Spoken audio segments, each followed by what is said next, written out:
Welcome back to my channel. আশা করি সবাই ভালো আছেন। তো আজ আমি আপনাদেরকে পতি বা স্বামী অথবা জামাই কীভাবে বশ করবেন তার একটা ইসলামী তদবির দেব। খুব পাওয়ারফুল, সঠিক নিয়মে কাজ করতে পারলে এইসব তদবিরের কোনো তুলনা হয় না। কাজ করবেন, কাজ হয়ে যাবে, কিন্তু আপনার ইকিন থাকতে হবে, বিশ্বাস থাকতে হবে এবং সঠিক নিয়মে কাজ করতে হবে। তাইলে আপনার কোনো কবিরাজ ওঝা কারো কাছে, বৈদ্য কারো কাছে দৌড়াতে হবে না, নিজেই নিজের প্রবলেম সলভ করতে পারবেন।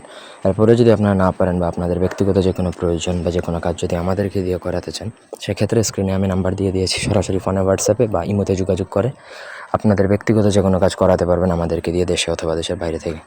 তো এটা আপনাকে 300 বার ইয়াবাসিতু এটা পড়তে হবে। 300 বার এখানে বাংলায় লেখা, আমি বলে দিচ্ছি 300 বার, 300 টাইমস বা 300 বার আপনাকে ইয়াবাসিতু এটা পড়তে হবে। তো এখানে মন্ত্র বলা হয়েছে, এটা গায়েবী কিতাব, তো এটা মূলত আল্লাহর একটা ডাক নাম, গুণবাচক নাম। তো এখানে আপনি 300 বার পড়বেন, পড়ে পতির নাম নিয়ে বা স্বামীর নাম নিয়ে উক্ত স্ত্রী কোনো খাদ্য সামগ্রীকে ওই তদবির বা ওই আল্লাহর ডাক নাম দ্বারা অভিমন্ত্রিত বা ওই তদবির দ্বারা ফু দিয়ে আপনার স্বামীকে খাওয়াতে হবে। এখন ধরেন সেটা সবসময় চেষ্টা করবেন মিষ্টি জাতীয় যে কোনো জিনিসের উপর তদবির করতে।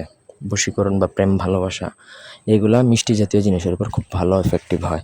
তো আপনি আপনার হাজব্যান্ডকে মিষ্টি জাতীয় যে কোনো খাবার রাঁধলেন বা মিষ্টি এনে আপনি এটা 300 বার পাঠ করে ফু দিয়ে আপনার স্বামীকে খাইয়ে দিতে পারলেই কিন্তু কাজ হবে। যদি এটা তখনই করতে পারবেন যদি স্বামী আপনার নিকটে থাকে বা স্বামীকে কোনো কিছু খাওয়ানো পসিবল হয়, সেক্ষেত্রে, আদারওয়াইজ কিন্তু না।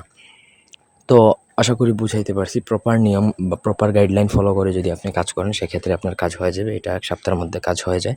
আপনি চাইলে এটা রেগুলার তার উপর তদবির করতে পারবেন, আরও ভালো হবে এতে। তো এই ছিল আজকের ভিডিও। ধন্যবাদ সবাইকে।